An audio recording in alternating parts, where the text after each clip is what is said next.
Bonjour à tous, bienvenue sur la chaîne Philippe est dans le pré. Je ne peux pas traiter tous les sujets que vous m'envoyez, il y a trop de sujets à traiter. Je vais essayer de faire le plus court possible, mais il y a tellement de sujets, je ne peux pas tout traiter. Merci pour tous les mails que vous m'envoyez. Je vais traiter 3 sujets. Alors le premier, vous êtes informé que InVivo était sur les rangs pour reprendre une partie de Casino. Donc InVivo, c'est comme vous le savez un bras de la FNSEA. Le président maintenant c'est quelqu'un de la Vendée, Monsieur Callot. Avant c'était Philippe Mangin. Donc je vous fais une citation, je vous mets tout en lien. Thierry Blandinière, qui est le directeur d'InVivo, « Nous investissons pas dans le capital de Casino, mais nous restons à l'écoute des investisseurs retenus pour construire ce projet industriel. » Donc vous savez que InVivo, je vous en avais parlé, travaille avec Xavier Niel, Mathieu Pilgas et Alexandre Zouhari, qui a les chaînes de magasins Picard surgelés. Donc leur argument, je vais faire très court sur cette partie-là Casino. Un journaliste a posé la question: en quoi la présence des agriculteurs français via InVivo au sein du capital Casino vous semble-t-il essentiel? Il a posé la question à Thierry Blandinière. La raison est d'être avec Terac, bon ça c'est des sociétés qu'ils ont, détenues majoritairement par InVivo, est de valoriser les productions agricoles françaises pour contribuer à soutenir notre souveraineté alimentaire. Les potentiels partenariats avec Casino, même s'ils ne seront pas capitalistiques, permettraient de renforcer la structuration de la chaîne alimentaire et ainsi de répondre aux attentes des consommateurs. Bon, je vous laisse réfléchir, vous me direz en quoi InVivo, depuis le temps que ça existe, en quoi il y a eu un retour chez le paysan. Moi, c'est le retour chez le paysan qui m'intéresse, c'est pas leur montage financier. Je vous laisse juge. Maintenant, deuxième thème. Je vais vous parler par rapport à tout ce qu'est la viande, enfin les produits, les insectes, tout ça, les modes de financement, je vous en avais déjà parlé. Donc il y a eu une fusion, il y a déjà quelques années, entre une filiale du groupe Unigrain Demeter Partner et la société Emertech. Donc je vous mets tout en lien. Le groupe Avril, qui s'appelait Sophie Protéol, dont M. Arnaud Rousseau, actuel président de la FNSEA, est président, mais peu importe. Le groupe Avril, Unigrain et Silae Investissement, je vais vous dire qui est Silae Investissement, investissent massivement dans les éco-technologies. La société de capital grenobloise Emertech, c'est ça qui va m'intéresser, c'est Emertech, a annoncé le 6 mars, alors il y a quelques années déjà, dernier, le lancement de son nouveau fonds Emertech 5, une levée de fonds radicalement orientée vers les clean technologies et qui compte parmi les principaux investisseurs le groupe Avril, Unigrain et Silae. Voilà. Donc ça, je tenais à vous le dire, c'est très très intéressant parce qu'ils ont donc des plateformes de financement en commun, des plateformes de financement en commun. Emertech 5 opère dans les domaines de l'énergie, la chimie verte, l'environnement, mais aussi ce que l'on pourrait qualifier de nouvelle agriculture. Ainsi, des entreprises comme Insect, avec un Y, donc c'est la fameuse société des insectes, farine d'insectes, où les gens vont manger ou mangent déjà, vous mangez déjà des insectes probablement sans le savoir. Voilà. La start-up parisienne, donc voilà, spécialisée dans l'élevage d'insectes pour la production de produits innovants, alimentaires par exemple, ou Fermentagle, ça je vous en parlerai une autre fois, entreprise productrice des micro-algues, pour les marchés de la nutrition, de la chimie verte, des biocarburants, devrait bénéficier de ces investissements. Vous voyez là c'était en 2014. Donc l'industrie et la finance misent sur les insectes, protéines du futur. Voilà. Donc là vous avez, je vous la mettrai en lien, fonds d'investissement dans la start-up insectes. Carrefour pourrait même confier ses invendus à la recherche. pour les insectes. C'est écrit dans le lien que je vous mets. Les insectes, matière première du futur. Il y a quelques semaines, les fonds d'investissement Emertech, donc un bras d'Unigrain, donc FNSEA, et Demeter Partners ont apporté 1,8 million d'euros à un éleveur de scarabées. La jeune société Insect, grâce à cet argent, la start-up créée en 2011, vous voyez, investit dans ce domaine. Maintenant, je vous ai parlé, bien au début, rappelez-vous, le groupe Avril, Unigrain et Silae. La coopérative Silae lance une émission obligataire. La filiale de Vivencia, beaucoup connaissent la coopérative Vivencia, se fixe un objectif de 70 millions d'euros. Elle est le leader mondial du malt, avec 2,2 millions de tonnes de capacité de production.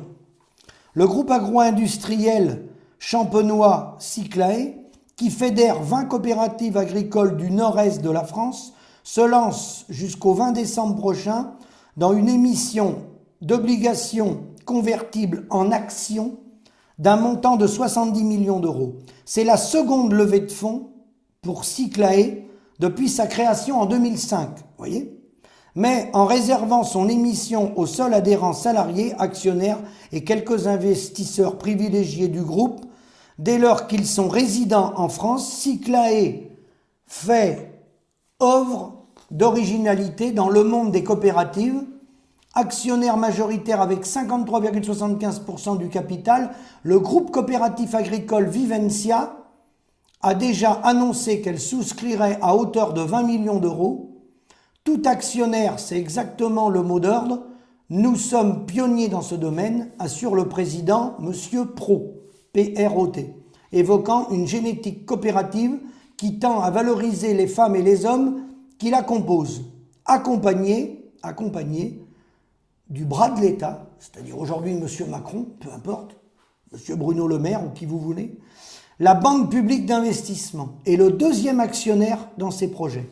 Donc, Silae, c'est la monnerie, la malterie, la maïsserie. Le succès est au rendez-vous pour cette émission obligataire dirigée par la Société Générale, qui est là-dedans, corporate. Son montant pourrait être porté à un montant maximal d'environ 80 millions d'euros dès janvier prochain. Voilà. Donc ça, c'était pour vous dire comment fonctionne le système.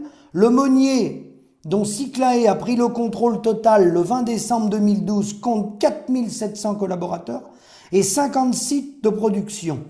Et il s'appelle Malt Europe. C'est le leader mondial du malt. Le leader mondial du malt. Silae, nouveau lien, prend la totalité du capital de leader européen de la monnerie et de la boulangerie. Je vous mets le lien, je vous laisserai lire.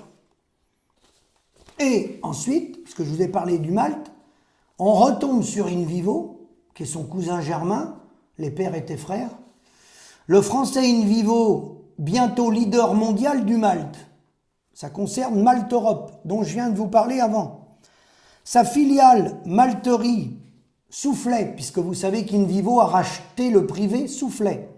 Soufflet négocie le rachat de l'Australien United Malt, la coopérative mise sur la croissance du marché mondial de la bière. Voilà. Donc là, vous pourrez lire, Invivo a repris et est le numéro 1 mondial du secteur du malt. Il a repris Malt Europe. Vous retrouvez là-dedans, dans le trio de tête, le secteur devant Bort-Malt, Axéréal, derrière Malt Europe, Vivencia, le premier malteur au monde, avec 3,7 millions de tonnes. Vous lirez les liens, je ne vais pas tout vous lire, sinon je vais vous abreuver de chiffres. Derniers éléments là-dessus, qui est en lien avec ce que je vous dis, les startups foodtech d'Axel Ries Pitch lèvent 1 milliard d'euros de fonds d'investissement. Pareil, je vous le mets en lien, c'est important. Pourquoi c'est important?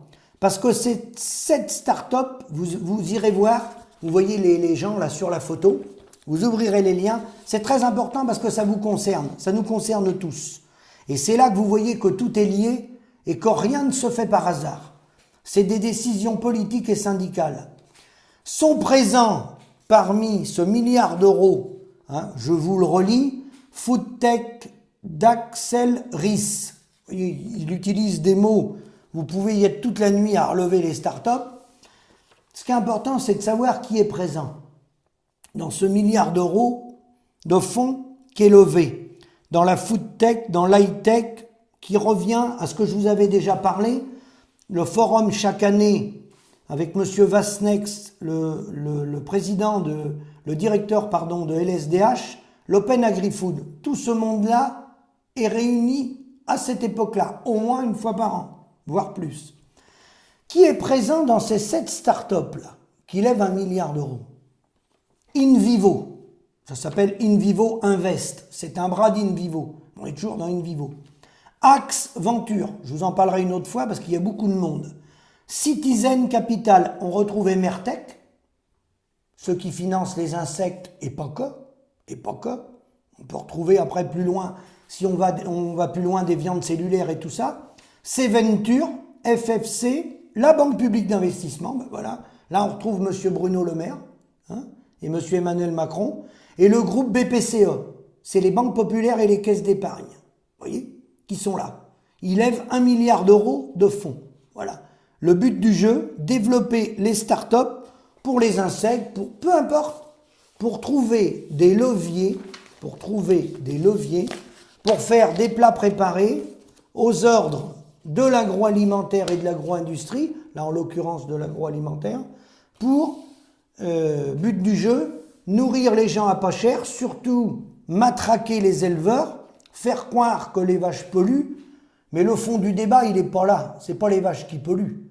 C'est que les multinationales, en lien avec nos politiques, et notre syndicat, financés par mes impôts, vos impôts, ça c'est important. Vos impôts, ils sont là. C'est des choix politiques. Mais vos impôts, ils sont là. Vous avez une partie de vos impôts qui sont là. Ça, c'est important, par contre. Il devrait y avoir un débat sur la place publique par rapport aux stratégies de cette start-up et aux engagements de l'État qui met de l'argent, avec bien sûr les bras du syndicat. Normalement, le syndicat, son rôle, c'était de défendre les agriculteurs. Je ne pense pas que c'était son rôle de financer des start-up pour monter des farines d'insectes ou j'en passe et des meilleurs. Voilà ce que je voulais dire sur le montage. On retrouve bien ce que je vous ai dit dans certaines vidéos. Unigrain, le groupe Avril, InVivo ou InVivo Invest ou InVivo Retail parce qu'ils ont plein de structures et nos responsables politiques, la Banque publique d'investissement. Donc, on a bien, si on peut les appeler comme ça, la bande des 4 qui conduisent le modèle agricole. Donc, ce qui nous arrive sur le terrain, le fait qu'il n'y ait pas de rémunération sur la viande bovine, sur la volaille et tout ça, ce n'est pas déconnecté du lien que je viens de vous dire. C'est des choix stratégiques qui ont été conduits par nos politiques avec notre syndicat. Alors après, ils font des coups de théâtre de temps en temps en faisant croire que les vaches pollueraient ou qu'un écolo serait rentré dans un bâtiment d'élevage, mais l'enjeu, il n'est pas là. Là, on parle de milliards d'euros. On ne parle pas de 2 écolos égarés dans la nature qui vont rentrer dans un élevage de poulets ou de lapins. Non, non. Là, on est sur des choix stratégiques français, européens et mondiaux pour nourrir les hommes demain, au moins cher possible. Et continuer de garder sur le terrain des petits soldats, surtout qui réfléchissent pas, qui travaillent beaucoup, mais surtout qui réfléchissent pas. D'où l'intérêt de les emmener sur des débats stériles, type écolo, type le loup, type voilà, sécheresse, j'en passe et des meilleurs. Là, on parle de valorisation. Vous n'aurez pas de valorisation de vos produits, les gars, tant qu'il y aura un schéma comme ça, qui sera conduit et validé par les instances politiques. Je répète, Unigrain, Groupe Avril, InVivo et Banque publique d'investissement, vous pouvez l'appeler Monsieur le maire si vous voulez, parce que c'est Monsieur le maire, Vous pouvez l'appeler Monsieur Bruno Le Maire, mais peu importe. Quand c'était un autre avant lui, c'était pareil. Dernier thème de mon intervention, j'ai reçu beaucoup de mails, oui, concernant les agriculteurs en difficulté, les sauvegardes ou les redressements. Il envisage, alors là, c'est le pompon du pompon, il envisage que l'agriculture demain ne passerait plus par le tribunal judiciaire, mais passerait par le tribunal de commerce. Et le tribunal de commerce, ça serait des gens de la profession, bien entendu de la Chambre d'agriculture, ceux qui ont collaboré au schéma que je viens de vous donner, rappelez-vous bien, et qui sont totalement partie prenante là-dedans. C'est ces gens-là qui ont conduit à l'écrasement des agriculteurs, à la faillite du monde agricole, qui jugeraient leurs voisins, qui auraient des difficultés pour des raisons diverses. Bien sûr qu'on sait que c'est la première cause, c'est la non-reconnaissance des prix, mais après derrière peut s'engendrer des ruptures de contrats, hein, ou des contrats non respectés, soit par les industriels, soit par l'État lui-même. Je pense notamment au bio, hein, qui ont eu leur argent 2-3 ans après, voire pas du tout. Les contrats, les enveloppes ont été mal gérées, il n'y avait plus d'argent. Donc les contrats n'ont jamais été honorés. Donc les gens se mettent en difficulté, ou ça peut être d'autres sources de difficultés, mais de toute façon, c'est lié au prix des parts fermes.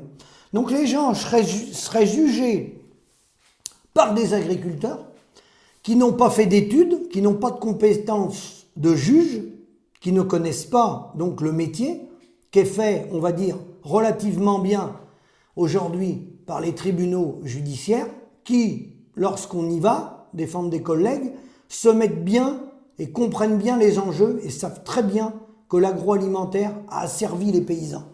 Et lorsqu'on a des conflits face à des coopératives ou autres, ou le réseau bancaire, globalement, on va dire globalement, les juges sont assez réceptifs de nos difficultés et ils savent très bien qu'il y a un problème de rémunération dans le monde agricole. Donc si demain, c'est le tribunal de commerce, catastrophe. Je remercie la coordination rurale qui a dénoncé ça. Je remercie la Confédération paysanne, Solidarité Paysan qui, comme nous, SAMU Social Agricole, va défendre les gars au tribunal judiciaire. Tout le monde a dénoncé ça. Tout le monde. Et pour cause. Et pour cause. Si on assiste à ce qu'on assiste depuis l'après-guerre, à ce qu'on voit à travers les CDOA, les commissions départementales des structures pour attribuer les terrains aux petits copains, quand on voit comment ça s'est passé, quand on voit encore comment ça se passe, quand on voit comment se passent des gens qui veulent changer, par exemple, de fournisseur ou de laiterie, quand on voit la délation qu'il y a sur le terrain, arrêtez de m'envoyer des mails, j'ai pas besoin, c'est pas la peine de m'en envoyer, je connais très bien la situation. Les gens reçoivent des mails de délation qui va à la direction soit des laiteries, soit à la commission CDOA ou aux gens qui siègent à la CDOA pour dénigrer le voisin. Que soi-disant, il aurait des dettes à la CUMA, que soi-disant, sa ferme serait pas propre, que soi-disant, quelqu'un qui est en bio, j'ai vu un mail, quelqu'un m'a envoyé un mail, les voisins disent que son foin n'est pas bio. Bon, tout ça pour se salir entre paysans. Plutôt que de réfléchir à ce que je vous ai dit avant. Vous avez vu les mariages, là, quand il essaye de reprendre Casino. Quand il y a un mariage avec Xavier Niel, Alexandre Zouhari, Mathieu Pigasse, des gens qui ont pignon sur rue dans les médias. Et là, c'est des milliards, des centaines de milliards d'euros qui sont captés sur la valeur ajoutée des paysans. Hein? Non, plutôt que ça, le gouvernement va essayer de redonner de la légitimité à la FNSEA qui a plus de soldats sur le terrain, et pour cause, il va essayer de leur redonner de la légitimité en nommant des collaborateurs de la situation comme juges pour juger le voisin qui a des difficultés. Bah bravo. Là, je pensais pas qu'on pouvait arriver à un niveau aussi bas que ça. Je ne pensais pas qu'on pouvait arriver à un niveau aussi bas que ça.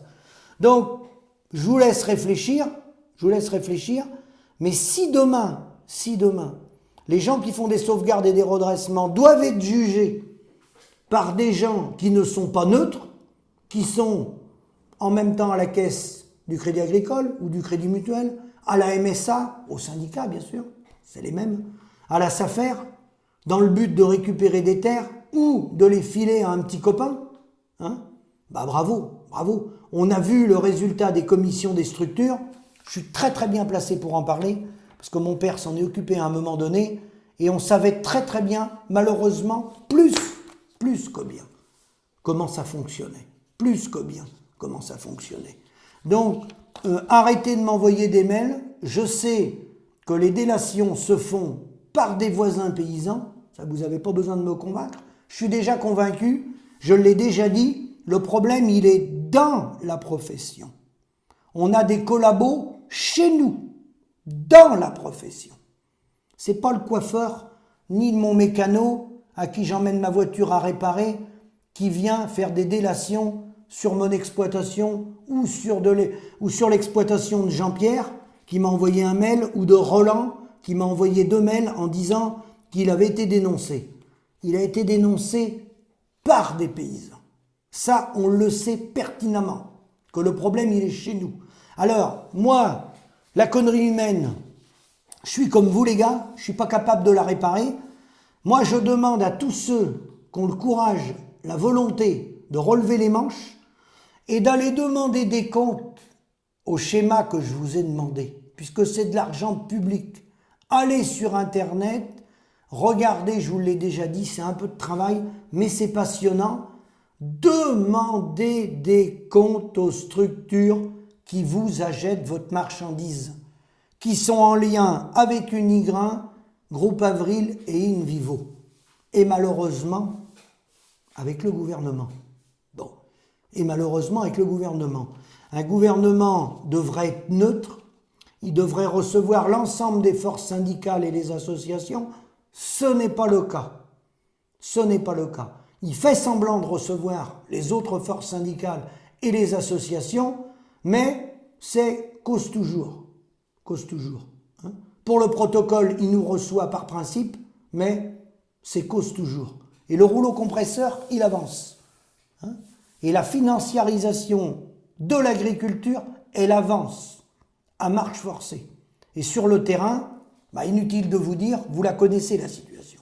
Je ne vais pas vous la répéter. Elle est dramatique en termes de prix. Hein. Elle est dramatique en termes de prix. Hein. Et la loi Egalim, vous savez ce qu'elle a fait. Vous savez ce qu'elle a fait. Elle a fait beaucoup de blabla et aucun résultat. Donc, merci à vous de m'envoyer des mails. Posez vos questions, réfléchissez bien. Aujourd'hui, rien n'est parfait. Tribunal judiciaire, rien n'est parfait. Mais globalement, il défend les agriculteurs en difficulté. Si demain, vous êtes jugé par votre voisin, j'ai pas besoin de vous dire ce qui va se passer. Je crois que vous l'avez déjà deviné. Je vous dis merci et à bientôt.